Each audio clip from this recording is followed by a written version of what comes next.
और आज मेरे साथ एक बहुत महत्वपूर्ण चर्चा के लिए जुड़ रहे हैं हमारे मेहमान। मेरे साथ स्टूडियो में शहजाद पूनावाला जी बीजेपी के राष्ट्रीय प्रवक्ता हैं। मेरे दाहिने तरफ हर्षवर्धन त्रिपाठी जी हैं, वरिष्ठ पत्रकार जो नंबर, जाति जनगणना और देश के मूड सभी को बहुत नजदीकी से देखते हैं। मेरे साथ बाहर से जुड़ रहे हैं डॉक्टर वरुण पुरोहित, कांग्रेस के नेता हैं। सबा नकवी वरिष्ठ पत्रकार हैं, मेरी सहयोगी रह चुकी हैं। डॉक्टर अजीज खान समाजवादी पार्टी के प्रवक्ता हमारे साथ जुड़ रहे हैं। तौसीफ खान पॉलिटिकल एनालिस्ट हैं लेकिन टीएमसी तृणमूल कांग्रेस को सपोर्ट करते हैं, हमारे साथ जुड़ रहे हैं। सबसे पहले और आगे बढ़ने से पहले आपको बता दूं कि ये गिनती आप अपने टॉप ग्रिड में देख सकते हैं। इंडिया अलायंस की कितनी है और एनडीए अलायंस की कितनी है और रेस अभी कहां तक बाकी है। तो चलते हैं बिहार की तरफ, क्योंकि बिहार के नंबर जो हैं वो बहुत जरूरी होते हैं। और बिहार में इस बार वो जो कहते हैं ना अलायंस, जिसका एक नाम भी रखा था हर्षवर्धन त्रिपाठी जी, क्या नाम रखा था? महागठबंधन। वो महागठबंधन जो है वो तो इंडिया से भी बड़ा महागठबंधन वहां पर चल रहा है। वहां एनडीए की 22 से 24, इंडिया की 15 से 17 ये अभी रुझान नजर आ रहे हैं टाइम्स नाउ नवभारत और ईटीजी रिसर्च में। एनडीए के 47% वोट हैं, इंडिया के 43% वोट है, अन्य के 10% है। तो बिहार में 22 से 24 सीटें एनडीए को आती नजर आ रही हैं। झारखंड अगर चले तो 11 से 13 सीटें लगभग आने वाली हैं एनडीए को, इंडिया गठबंधन को 1 से 3 और 54% वोट परसेंटेज है एनडीए का, इंडिया गठबंधन का 42, लेकिन कन्वर्जन कम है। और आगे चले तो इसके बाद गुजरात। लेकिन झारखंड और बिहार के नंबर देखने के बाद डॉक्टर अजीज खान साहब, मैं आपसे पूछना चाहती हूं, गठबंधन जितने भी बना लें, अगर ये गठबंधन राज्यों के चुनावों में मोदी आंधी के सामने नहीं टिक पाए, तो आपको लगता है लोकसभा चुनाव में ये रास्ता आसान होगा? क्योंकि मोदी के लिए उस वक्त वोट पड़ रहे होंगे। अभी तो मुख्यमंत्री अलग थे, मोदी की गारंटी थी, डबल इंजन की सरकार की बात थी। अब लोकसभा में तो मोदी की गारंटी और मोदी के नाम, मोदी के चेहरे पर वोट पड़ेगा। गठबंधन कहां तक टिक पाएंगे?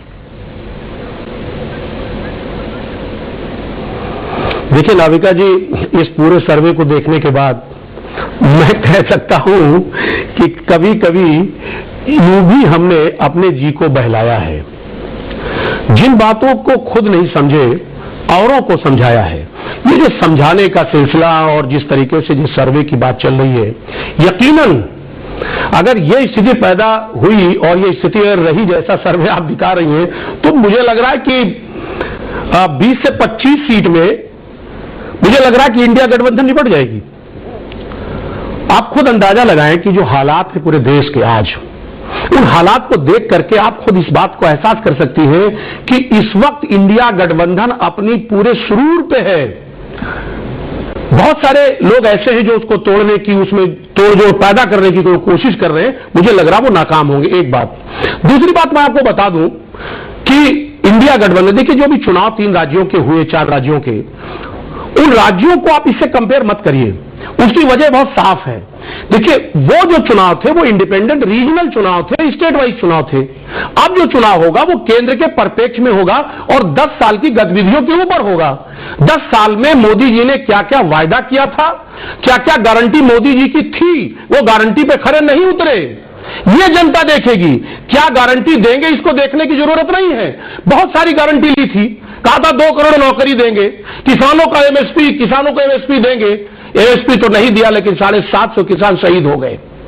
बेरोजगार तमाम चौराहों पर उन पर लाठियां भांजी जा रही है। देखिए अभी जिस तरह लोकसभा में अभी वो नौजवान उसमें गया है, वो कह रहा था हम बेरोजगार हैं। तो आज हालात जो पैदा हो गए हैं पूरे देश में, लोग कहीं ना कहीं आक्रोशित हैं। वो क्षेत्रीय मुद्दे थे, और लेकिन जब ये लोकसभा का चुनाव होगा, ये क्षेत्रीय मुद्दा नहीं होगा, ये देश के परिप्रेक्ष्य में होगा। आज देश कहां खड़ा है और कहां माननीय मोदी जी ने क्या वादा किया था, क्या गारंटी दी थी। एक बात हम ये जानना चाहते हैं, किसानों के लिए क्या कर दिया, बेरोजगारों के लिए क्या कर दिया, जो गृहिणियां हैं उनके लिए आज सिलेंडर की स्थिति क्या है और 2014 में क्या थी, आज डीजल पेट्रोल की स्थिति क्या ये सारे मुद्दे चुनाव के नहीं? ये सारे मुद्दे तो अजीज खान साहब राज्यों के चुनाव में भी थे, लेकिन वहां जो हुआ आपने देखा। अजीज खान साहब,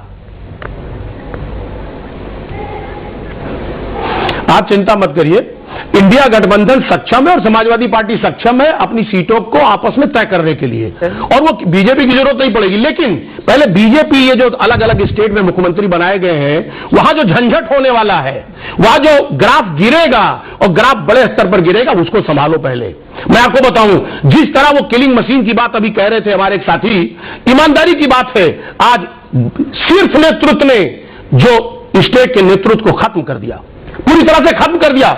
क्या इसका नुकसान नहीं होगा? क्या आप ये समझते हैं कि आपको 100% नंबर मिलेंगे? मैं दावा करता हूं, यही रिकॉर्डिंग हो रही है, सुन लीजिए। मैं बताऊं, बड़े स्तर पर नुकसान होने जा रहा है, जिसके लिए आप तैयार रहें। सॉरी खान भाईजान, आप क्या मोहन यादव के खिलाफ है? ये तो अप्रत्याशित है। हम किसी के खिलाफ नहीं, आपने अभी बोला है कि वो तो कुछ भी कर पाएंगे, काम होना चाहिए। अभी आपने कहा है, आपने मोहन यादव जी को जिस प्रकार की टिप्पणियों से कहा है, मैं तो कहूंगा कि समाजवादी पार्टी के सारे वोटर भी देख रहे हैं। जनगणना से परहेज है आपको, ठीक है? तो जातिवाद का जहर घोल रहे हैं। मेरा सवाल सिर्फ इतना है, सबा नकवी जी, मेरा सवाल सिर्फ इतना है, क्या 156 पर इंडिया गठबंधन, अजीज खान साहब, अब क्या 250 तक अगर एनडीए पहुंच गई है तो सस्पेंस बाकी है, उत्तर प्रदेश गिनती करें या ना करें? नहीं मैडम, करने की जरूरत नहीं है, पहले से बहुमत हो गया, आप तो कुछ बताने की जरूरत ही नहीं रही। मुझे लग रहा अगर यही आंकड़ा रह गया तो मुझे लग रहा चुनाव की कोई आवश्यकता ही नहीं है। अगर हालात यही सब हैं और मोदी जी की गारंटी इतना प्रभावशाली है तो मुझे लग रहा है चुनाव की कराने की कोई आवश्यकता नहीं है। देश खुशहाल है, रामराज आ गया है। और अभी सभा जी कह ही रही थी कि साहब अभी थोड़े दिनों में स्थापना होने जा रही है, प्राण प्रतिष्ठा और तमाम इस तरीके के प्रोग्राम, तो लोग कहीं ना कहीं झूम उठेंगे। एक बात समझिए नाविका जी, ये देश जो है वो भावनाओं से नहीं चलेगा, ये देश चलेगा यहां की समस्याओं का हल करने से। आज समस्याएं बड़ी हैं इस मुल्क में, ये चर्चा का बड़ा विषय है और देश की बड़ी पत्रकार आप हैं, आपके ऊपर बड़ी जिम्मेदारी है कि जो कमियां हैं उसको सामने निकाल कर लाया जाए।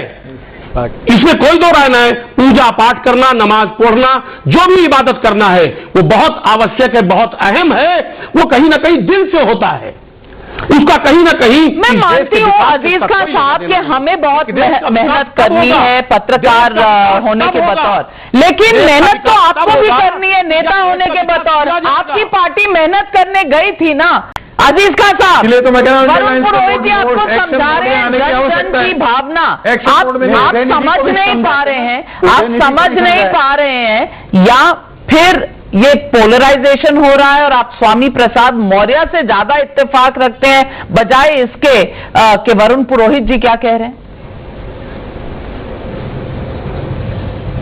देखिए नाविका जी, मैंने पहले ही स्पष्ट किया, शहजाद पूनावाला उसको गलत डायरेक्शन में ले जा रहे हैं, इनकी आदत है।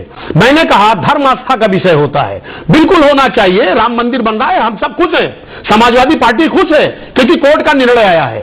हम वो नहीं कहना चाह रहे, हम कहना ये चाह रहे हैं कि देश का विकास भी आवश्यक है और बहुत आवश्यक है, क्योंकि मोदी जी ने गारंटी ली थी, उन्होंने कहा था कि मैं 10 साल में इस मुल्क में बहुत कुछ बदलाव लाऊंगा।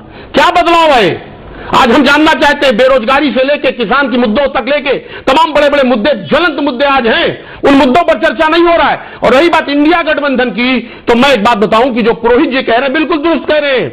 हम लोगों को जमीन पर जाना है और जमीन पर जाना होगा, जल्दी से जल्दी सारी सीट शेयरिंग का फार्मूला तय हो जाए और तय होकर के जमीन पर जाकर के मोदी जी ने जो वायदा किया था इनकी धज्जियां उड़ानी है, क्योंकि इन्होंने एक भी पूरा नहीं किया। जनता को जागरूक करना है और मेरे ख्याल से ये आने वाले वक्त में जो भी इस समय बैठक होने जा रही, उस बैठक में सारी बातें तय हो जाएंगी, सारी बातें तय हो जाएंगी, वो भी तय हो जाएगा। यदि ये मानते हैं कि धर्म जो है वो आस्था का विषय है, राजनीति। देखिए ये शहजाद जी आपकी तुच्छ मानसिकता का प्रतीक है। कैसे? मैं बताऊं कैसे? मैंने जो बात कही उसको फिर तोड़ मरोड़ कर आप पेश कर रहे हैं। एक बात समझिए, समाजवादी पार्टी सर्वधर्म समभाव की नीति रखती है, अच्छा। सभी धर्मों का सम्मान करती है और हम खास तौर से हमारी पार्टी, हम सारे लोग सर्वधर्म समभाव को मानते मानते और धार्मिक हमारा किताब के मानना बारे में है बोल के कि ये बताइए, मुल्क है, रामचरितमानस पे जो बोला है। खूबसूरत मुल्क है जिसमें सभी धर्म एक गुलदस्ते की तरह है। सुनिए मेरी बात, नहीं, वो सारे सभी गुलदस्ते धर्म हमने गुलदस्ते देख लिया, की आपके तरह हैं। गुलदस्ते और क्या है? गुलदस्ते की जो की अरे रामचरितमानस नहीं, इससे पहले कि हम सिर्फ धर्म की बात करें, मैं पूछना चाहती हूँ एक बात और कहना चाहता हूँ, आप राम मंदिर की बात कह रहे हैं, सुन नजर आते हैं हुजूर के डॉक्टर अजीज खान, आप क्या कहते हैं? 2013 का अखबार तो ये देखो, सुर बदल रहे हैं 2013 का अखबार में या दीवार पर जो सच्चाई लिखी हुई है कुछ लोगों को नजर आ रही है और कुछ लोग ऐसा चश्मा लगाए बैठे हैं कि नहीं देखेंगे तो शायद होगा ही नहीं वहां पर लिखा हुआ। देखिए नाविका जी, जो आपने ये सर्वे दिखाया है, बैठा हूँ मेरे मैं पूरी तरह से इस सर्वे को खारिज कर रहा हूं। दूर दूर तक ये सर्वे नजर नहीं आएगा, टिकेगा नहीं। बस थोड़ा सा इंडिया गठबंधन जो है वो एक्टिव मोड में आ जाए और मुझे लग रहा है कि जो अगला बैठक है उसके बाद बहुत बड़े स्तर पर एक्टिव मोड में इंडिया गठबंधन आ जाए तो रोका किसने? दावा करता हूं तौसीफ खान आपके भाई, शो में, रोका आपके किसने शो में है इंडिया गठबंधन को? आपने ट्रेलर देखा था 5 राज्यों के चुनाव में, कोशिश होते होते तलवारें खींच गई थी। सर्वे का जनगण का मन यही बताता है कि बीजेपी खासी एडवांटेज पर है। और बड़े अगर मैं टेक अवेज बता दूं आपको तो नरेंद्र मोदी पर देश का विश्वास अब कम नहीं बढ़ा है 10 सालों के बाद। बीजेपी को 2014-2019 से भी अधिक सीटें मिलने की उम्मीद है। इस सर्वे के मुताबिक राहुल गांधी के भारत जोड़ो और दक्षिण कार्ड के बावजूद कांग्रेस का प्रदर्शन सुधरता हुआ बहुत नजर नहीं आ रहा। Trinamool Congress, BJP, YSRCP, DMK जैसे क्षेत्रीय दल अपने अपने राज्यों में मजबूत हैं। इसीलिए तो सवाल यह है कि वो कांग्रेस को अपनी जमीन पर उगने देंगे, विपक्षियों को उगने देंगे। इंडिया अलायंस में सीट शेयरिंग कैसे होगी? विपक्ष के इंडिया गठबंधन का जमीनी असर नहीं है। अगर अरिथमेटिक मिलती भी है तो क्या केमिस्ट्री मिलेगी या नहीं, इस पर अभी सवालिया निशान है क्योंकि समय है कम। गठबंधन पूरी तरह से इफेक्टिव होना अभी बाकी है। लेकिन मोदी का मैजिक ईटीजी सर्वे में भी चल रहा है और बाहर के देशों से फिच सर्वे में भी कहा जा रहा है कि मोदी ही बनेंगे अगले प्रधानमंत्री।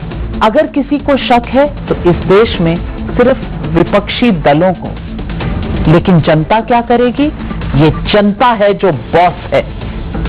लेकिन आज हमारे साथ इस ईटीजी सर्वे पर जुड़ने के लिए आपका बहुत बहुत धन्यवाद। सवाल पब्लिक का स्पेशल एडिशन आपके लिए, जरूर लिखकर हमें बताइएगा। और तमाम मेहमानों को भी मैं धन्यवाद करूंगी और इजाजत लूंगी आपसे।